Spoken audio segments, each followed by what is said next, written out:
طبعا جاي احكي لكم حكايه. صاحبه الحكايه النهارده بتخترع عليكم حكايه. هي كانت مخلصه دراسه وهي بنت بنوت، وخلصت دراسه وراحت تشتغل في محل ملابس، وكانت اكبر غلطه ان هي طلعت للشارع عشان تتحمل نتيجتها. السلام عليكم ورحمه الله وبركاته. وحشوني احلى ناس في الدنيا، احلى جمهور بيدعم الست المصريه البسيطه. هي هناء الاسطوره، هي هناء هرم مصر. بحبكم كتير، انا عارفه ان انتوا بتحبوني ومنتظرين فيديوهاتي. انا كمان والله العظيم بعشقكم، بموت فيكم.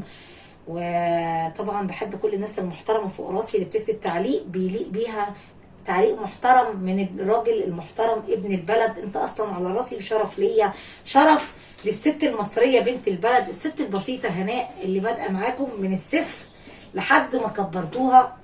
النهارده جايه اقول لكم ان انا عملت 129,000 احترام وادب لكل الناس ولاد البلد، وداخلين على 130,000. انا بقالي 10 ايام ولا 15 يوم شغاله على منصه اليوتيوب. كنا 125,000، قربنا نعمل 5 و5 و5 و5 عليك يا احلى اسطوره مصريه عربيه. بشكر كل راجل وكل حد محترم حب احلى اسطوره مصريه. صاحبه الحكايه جايه النهارده تقول لكم انا كنت بنت بنوت ومخلصه دراسه، وفي نفس الوقت نازله اشتغل عشان اقدر اساعد اهلي واساعد امي واخواتي وابويا راجل كبير. طبعا دي كانت غلطه، بس كل واحد لازم بيحاسب على غلطاته. نقول ليه الغلطه يا ست هناء؟ هقول لكم دلوقتي. قبل اي حاجه نصلي بقى على سيدنا النبي عليه الصلاه والسلام، لان بنصلي على سيدنا محمد فينزل يا بطل يصلي عليك ويتشفق لك يوم القيامه. هتقولي يا هناء اهري اهري اهري اهري في التعليقات، اهري اهري وافضل اخرج بره الفيديو. اهري انا اصلا ما بشوفكش، لان كلامك ما بيليقش بيا. حتى لو قلت لي نزلي الكام، نزلي الكاميرا، انا اصلا بمسح التعليق. واللي الشاطر والبطل اللي بيقول لي يا هناء عايزين نشوفك كلك، برضو بمسح تعليقك لان ما يليقش برستيجي. 130,000 متابع يا بطل بيشوف تعليقك وبيقعد يضحك على كلامك وتعليقك. خليك انسان مؤدب ومهذب عشان اقدر اشيلك على راسي. واللي بيقول لي هنا يلا ارجع للروتين، لا يا باشا انا ما برجعش للروتين. في مليون واحده على منصه اليوتيوب شغاله روتين، انت ممكن تنزل تتفرج عليها وهي بتنزل الكاميرا، وهي بتطلع الكاميرا، على حسب كل واحده محتواها ايه. انا يا جماعه بطلت الروتين ونازله اشتغل على منصه اليوتيوب، بنحكي حكايات وبنطلع نتسلى وبناخد راي بعض وبنحكي حكايات حقيقيه، اصلا حكايات انا بحكيها. يلا بقى حط لايك يا بطل وشد بلاستر على شفايفك الجميله، وبلاش تكتب، لا اما تصلي على سيدنا النبي. لو صليت عليه عينيا هتشوفك وهتحترمك وهشيلك شرف وسام الشرف على راسي. صاحبه الحكايه جايه النهارده بتقول لكم يا حلوين يا كتاكيت، انا كان في يوم رحت اشتغل وخلصت دراستي والحمد لله بدور على شغلانه. طبعا دراسه متوسطه عشان ما نضحكش ونعيش الدور، يعني خدت دبلوم تجاره يا دوبك. راحت تشتغل في محل ملابس، وبعد ما اشتغلت في محل الملابس عرض عليها ان هو بيديها 3000 جنيه. طبعا 3000 جنيه في الزمن ده ما بيعملوش طبعا اي حاجه. اكيد احنا عارفين 3000 يعني هي بتركب منهم ب 20-30 جنيه، بتركب ب 50، اتفضل 1500 جنيه مش هيعملوا اي حاجه معاها. هي مطلوب منها ان هي تصرف وتساعد والدتها او تساعد والدها، بلاش تجهز نفسها. المهم المبلغ مش مقضي، فكذا صاحب المحل كل شويه يرزل عليها، فهي مستحملاه. كل شويه يقرب جنبها يبص لها، تقول له لو سمحت انا جايه اشتغل مش جايه حاجه تاني، بعد اذن حضرتك خليك انسان مؤدب ومحترم. كل شويه يخش وراها يقرب ايده جنبيها. طبعا دي حاجه مش حلوه خالص، ان احنا ما نسيبش حد في حاله. كل شويه يجي يقف جنبيها يقرب ايده كده جنبيها، حاجه مش لطيفه وحاجه مش محترمه، والكاميرا جايبه المكان. المهم المدير ما خلصوش، مع ان اللي بيهلمز جسمها هو صاحب المحل. المدير طبعا بيراجع الكاميرات يومي، فقال لها دلوقتي انا عايزه اسالك سؤال. قالت له اتفضل. قال لها دلوقتي انا عايزه اعرف منك حاجه، انت ليه متحمله كل دوت؟ انا شايفه ان صاحب المكان انا ما اقدرش اتكلم لان انا بشتغل زيكي، انا خايف لقمه عيشي تتقطع. طبعا ده كان راجل محترم ومؤدب ومهذب، واللي هو مين؟ المدير. قال لها يا سمر انا زعلانه عليكي. قالت له طيب قول لي على سبب انا اعمل ايه، انا مش لاقيه شغلانه، وده اكتر مرتب اتعرض عليا 3000 جنيه في اي مكان، عايزين يدوني 2000 و2500 جنيه، فالمضطر يركب الصعب. دخلها في يوم من الايام واحد قال لها اعجب بيها لانها كانت ست انسانه جميله ورقيقه وبتلبس على طول بناطيل جينز ومسيبه شعرها، وسبحان من خلقها يعني اموره ومقبوله شكليا وجسميا وكل حاجه، واللسان نفسه اللسان كويس واسلوب كويس. دخلها واحد مره اشترى شويه حاجات فعادي يعني، قال لها اسمك ايه؟ قالت له اسمي سمر.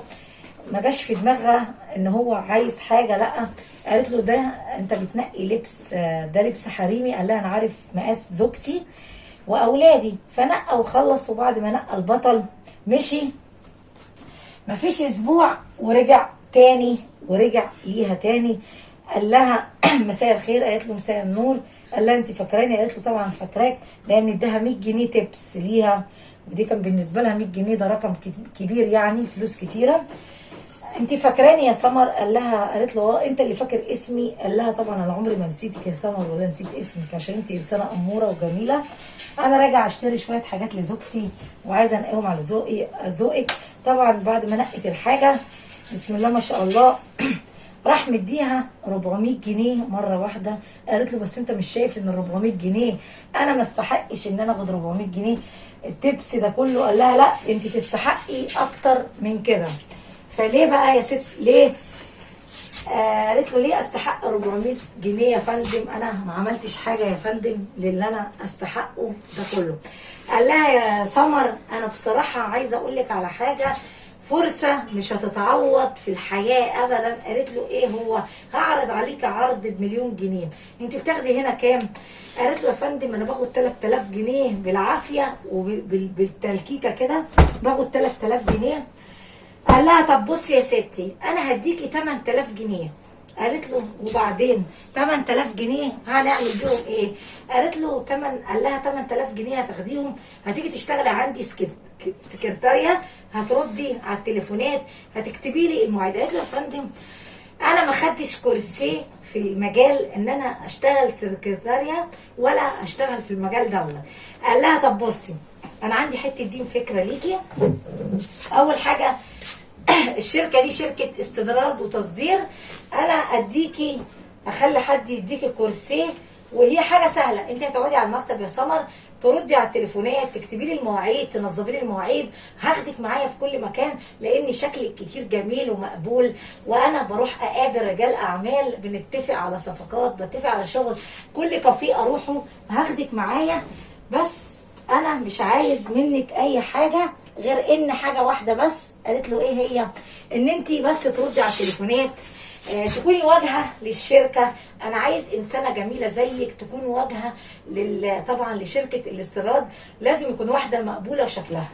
المهم اشتغلت شهر يا حلوين وشهرين وثلاثه، المرتب 8000 جنيه زي ما هو. اصبح اداها كام يا حلوين؟ راح مزودها مديها 9000 جنيه. قالت له وانت حضرتك زودتني 1000 جنيه؟ قال لها اه عشان انت وشك حلو عليا، وش السعد عليا. طبعا دي كانت البدايه ان احنا نجيب رجل المزه، ان احنا نعرف نجيب صاحبه الحكايه. طبعا الفلوس، في ناس بتعشق الفلوس، الفلوس ما بتجيبش الا الناس الواطيه، الفلوس ما بتعليش الا النفوس المريضه. الفلوس مش كل حاجه، بس خلينا نكمل حكايتنا عشان تعرفوا تبقى عبره لكل الناس.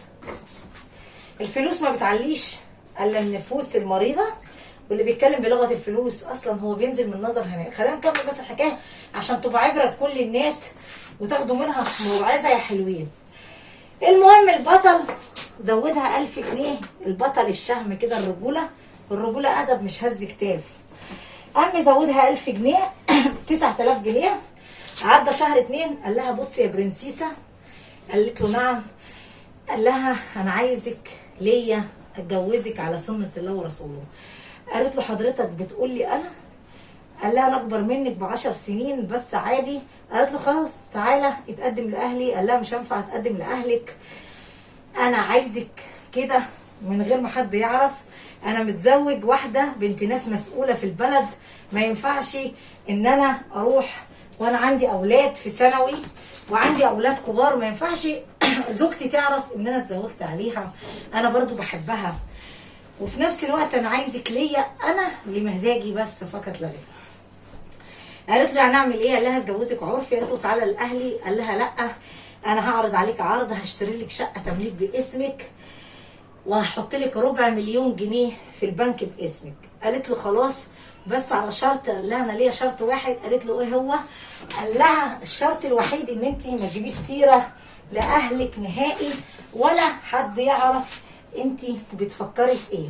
قالت له خلاص على بركه الله انا موافقه. طب بالبيات؟ قال لها لا، انا هاجي اقعد معاكي بالنهار وبالليل هبات عادي مع زوجتي واولادي، وانت تقولي لاهلك ان انت بالنهار شغاله وتروحي بالليل تنامي وتقفلي الشقه عادي خالص، كل طلباتك متوفره، اي حاجه انت عايزاها في الدنيا بتحلمي بيها انا عيوني ليكي يا سمر، يا احلى سمر، نورت حياتي وقلبي.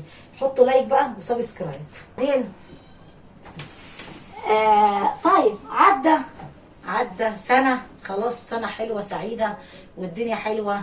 كل ما يجي يجيب لها خاتم ذهب، يجيب لها حاجه كده حاجه ما هي ما تحلمش بيها، يجيب لها طقم الماظ لدرجه قالت له ده طقم ليا. قال لها انا كنت مسافر بيروت وطبعا الطقم ده لفت نظري فقلت اشتريهولك.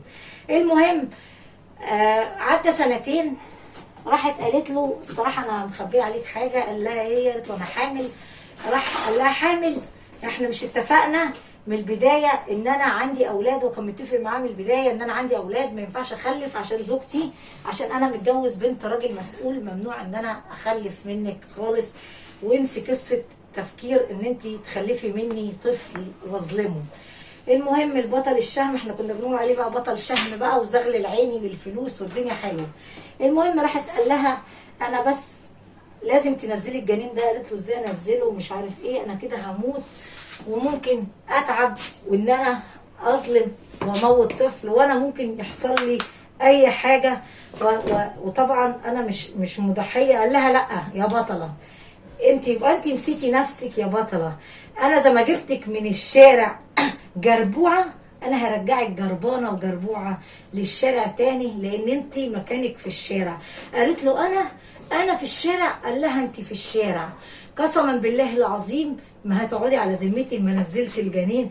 قال لها روحي وانت طالق طالق طالق بالثلاثه. وراح جايب الورقتين، هي عندها غبيه حتى ورقتين العرفي قدامه، وراح جايب الورقتين وقطعها. قال لها بطله العقد اللي معاكي ده مزيف، عقد الشقه مزيف، انا ما كتبتش الشقه باسمك، الشقه انا مأجرها سنتين واخر شهر دوت وهتلمي هدومك وهتطلعي بره الشقه اخر شهر ليكي، وبعدين على صفحه الزباله بره الشقه وارجعي لاهلك مكان ما كنتي وده مستواكي. بس اللي انت استفدتيه مني وطلعتي مني يا شاطره هو ال 250,000 جنيه، الربع مليون جنيه. البنت انهارت وعيطت وقالت له حسبنا الله ونعم الوكيل فيك، هيقعد لك في ولادك. وراحت راجعه لاولادها تاني، رجعت لزوجها، رجعت لاهلها تاني، لوالدها ووالدتها. انا اسفه. اما رجعت لاهلها طبعا اهلها حاسين ان في حاجه غريبه. راحت شافت واحده صاحبتها راحت مسقطه نفسيها، راحت لدكتور، قعدت عند صاحبتها يوم او يومين وقالت لاهلها انا مسافره شغل تبع صاحب الشغل في بيروت على اساس ان هي شغاله ومسافره. قعدت لحد ما ارتاحت، رجعت لاهلها، ربنا رزقها بواحد اتعرف عليها قال لها انا عايزه اتجوزك. مفيش اسبوع واحد عايز يتجوزها، قريبها ابن خالتها، امها وابوها لا لازم تتزوجي. قالت له يا بابا انا عايزه اقول لك على سر حصل معايا، انا مش بنت يا بابا، انا اتزوجت واحد عرفي وقطع الزواج العرفي، وكنا بنعيش مع بعض بالنهار وبالليل عند زوجته. طبعا الاب قعد يعيط والام قعدت تعيط ونهار، وامها قعدت تصوت وابوها جات له غيبوبه وراح واقع على الارض. وفي نفس الوقت قال لها فين الراجل ده؟ راحت وريته الشركه، راح يترجى الراجل وقعد يبص على رجله ويبوس على ايده. اوطي على رجلك يا ابني ابوسها، اكتب على بنتي وطلقها عشان اسمها تبقى مطلقه ومعاها قسيمه طلاق منك وانها كانت متزوجه قبل كده. قال له امشي بره يا راجل يا مجنون يا خرفان، هو انت مش عارف انت بتكلم مين في البلد؟ قال له حرام عليك يا ابني، بكلم مين؟ انا لو بكلم مين؟ بكلم واحد فوق في ربنا اقوى من كل البشر. حرام عليك يا ابني. والست قعدت تبكي قدام امها، حرام عليك يا ابني، اكتب على بنتي وطلقها واحنا عمرنا ما هنجيب سيرتك نهائي، لانه متجوز بنت واحد فوق فوق فوق، فما ينفعش يتزوج خالص. طبعا فضلت تبكي الام من عينيها على بنتها. قالت له حاجه بقى هي وابوها: احنا هنمشي يا مسؤول يا كبير، بس انت نسيت حاجه، ان ربنا اقوى من كل البشر، حسبنا الله ونعم الوكيل فيك. الاب قال له: حسبنا الله ونعم الوكيل فيك، يقعد لك في بناتك وفي جسمك، فوتت احكم الحاكمين فيك، قادر ربنا بعزته وجلاله وعرشه ينتقم منك اعز انتقام، واحنا مش مسامحينك. اقسم بلا اله الا الله هو الواحد الاحد. عدى اسبوع كان هو طالع المقطم، العربيه اتقلبت بيه، ودلوقتي في حاله في الانعاش بيودع الدنيا، وده انتقام ربنا ليه. فطبعا ربنا ما بينامش، بعت للراجل ومراته وبنته عشان تسامحه، هم مش مسامحينه، لانه طبعا يعني داس على عرض الراجل وبنته وهنهم كتير. في نفس الوقت هي مش بنت، يعني هو ضيع مستقبلها في النهايه. ده كان مضمون حكايه سمر. طبعا لو عجبتكم الحكايه تنزلوا تحطوا لايك. بص يا بطل، الحكايه دي ليكوا كلكم عبره. بلاش تعيش الدور على بنات الناس، مش عشان ربنا اداك الماده واداك الكاش تدوس على الناس الغلابه برجليك. بلاش قصه الجواز العرفي، لانها بعد كده ممكن يبقى فيه جنين طفل مش هتعرف تثبت الجنين دوت. بلاش تعيش الدور على الناس الغلابه، وبلاش قصه الجواز العرفي. وبنصح كل واحده بلاش تتجوزي عرفي، لان في النهايه حياتك هتتدمر. حتى لو بتحب الراجل ده، حتى لو هتبيعي نفسك للكاشات، بلاش الجواز العرفي، مرفوض. لان انت مش هتثبتي حقك ولا هتاخدي معاه حق. هيقول لك انا كتبت لك شقه، وهو واحد كذاب ونصاب وكله كذب في كذب. واصبح الحدوده هتقومي من النوم الحدوده على سراب. كنت عايشه في مكان فيلا، وتقومي تلاقي نفسك عايشه في كوخ صغير. اشرف ليكي ابداي حياتك مع واحد بتحبيه، تتجوزيه من الصفر، وتبداوا حياتكم انتوا الاثنين وبتحبوا بعض، وتعيشوا حياتكم مع بعض وتخلفوا. بحبكم كتير، ودي كانت حكايتنا النهارده. حطوا لايك وسبسكرايب.